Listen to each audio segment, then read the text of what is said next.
ನಮಸ್ಕಾರ, ನಾನು ವಿಜಯಕುಮಾರ್ PK. ಎಲ್ಲರೂ ಫೋಲಿಕ್ ಆಸಿಡ್ ಯಾಕೆ ಬೇಕು ಡಾಕ್ಟ್ರೇ, ತಿನ್ನಬೇಕಾ ಅಂತ ಕೇಳ್ತಾರೆ. ಇದು ಒಂದು ಸ್ಮಾಲ್ ಟ್ಯಾಬ್ಲೆಟ್ಸ್ ಇರುತ್ತೆ, ಅದು ಮುಖ್ಯವಾದ ಟ್ಯಾಬ್ಲೆಟ್ಸ್. ಇದರಿಂದ ತುಂಬ ಹೆಲ್ಪ್ ಆಗುತ್ತೆ. ಏನಂದರೆ ಎಷ್ಟೊಂದು ಮಕ್ಕಳು ನ್ಯೂರಾಲಜಿಕಲ್ ಡಿಫೆಕ್ಟ್ ಅಂದ್ರೇನು, ಅದ್ರ ನರ್ವ್ಸ್ ಅಂತ ಇರುತ್ತಲ್ಲ, ಬ್ರೈನಿಂದ ಎಲ್ಲ ನರ್ವ್ಸ್ ಎಲ್ಲ ಬರ್ತಾ ಇರ್ತಾರೆ ಡೆವಲಪ್ಮೆಂಟ್ಗೆ.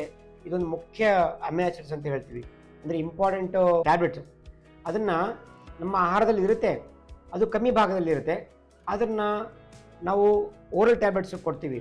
ಅದು ತಗೊಳ್ಳೋದ್ರಿಂದ ಮಾತ್ರೆಯಿಂದ ನಮಗೆ ತುಂಬ ಒಂದು ಮೇಜರ್ ಡಿಫೆಕ್ಟನ್ನು ನಾವು ಅಬಲೈಸ್ ಮಾಡ್ಬೋದು. ಅಂದ್ರೇನು, ಒಳ್ಳೆ ಮಗುನ ಹೆಲ್ದಿ ಬೇಬಿಯನ್ನು ನಾವು ಡೆಲಿವರಿ ಮಾಡ್ಬೋದು.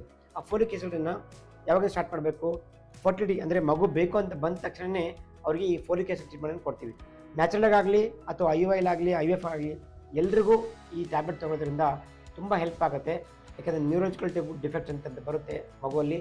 ಅಂದರೆ ಮಗು ಬೆಳಿಬೇಕಾದ್ರೆ, ಓಡಾಡಬೇಕಾದ್ರೆ ಅಥವಾ ಮಗು ಡೆಲಿವರಿ ಆಗಬೇಕಾ, ನ್ಯೂರಾಲಜಿಕಲ್ ಡಿಫೆಕ್ಟಿಂದ ವಿಸಕ್ತಿ ಆಗೋದು, ಕಾಲಿಂದ ವಿಸಕ್ತಿ ಆಗೋದು ಎಲ್ಲ ಪ್ರಿವೆಂಟ್ ಮಾಡುತ್ತೆ.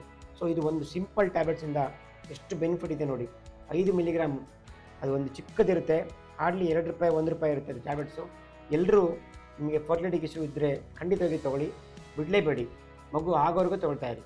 ಯಾವತ್ತೂ ಅಷ್ಟೇ, ಯಾವಾಗ ಡಾಕ್ಟ್ರ್ ಮೀಟ್ ಮಾಡಿ ನಿಮಗೆ ಟ್ಯಾಬ್ಲೆಟ್ಸ್ ಫೋಲಿಕ್ ಆಸಿಡ್ ಬರ್ಕೊಟ್ರೆ ಮಾತ್ರ ತೊಗೊಳ್ಳಿ, ಹಾಗೆ ತೊಗೊಳಕ್ಕೆ ಹೋಗ್ಬೇಡಿ. ಯಾಕೆ ನಮ್ಮ ಆಹಾರದಲ್ಲಿ ಎಷ್ಟೊಂದು ಆಹಾರದಲ್ಲಿ, ಫುಡ್ಡಲ್ಲಿ, ವೆಜಿಟೇಬಲ್ಸಲ್ಲಿ ಎಲ್ಲ ಇರುತ್ತೆ ಅದು. ಬಟ್ ನ್ಯಾಚುರಲ್ ಆದರೆ ಬೇಕಾಗಿಲ್ಲ.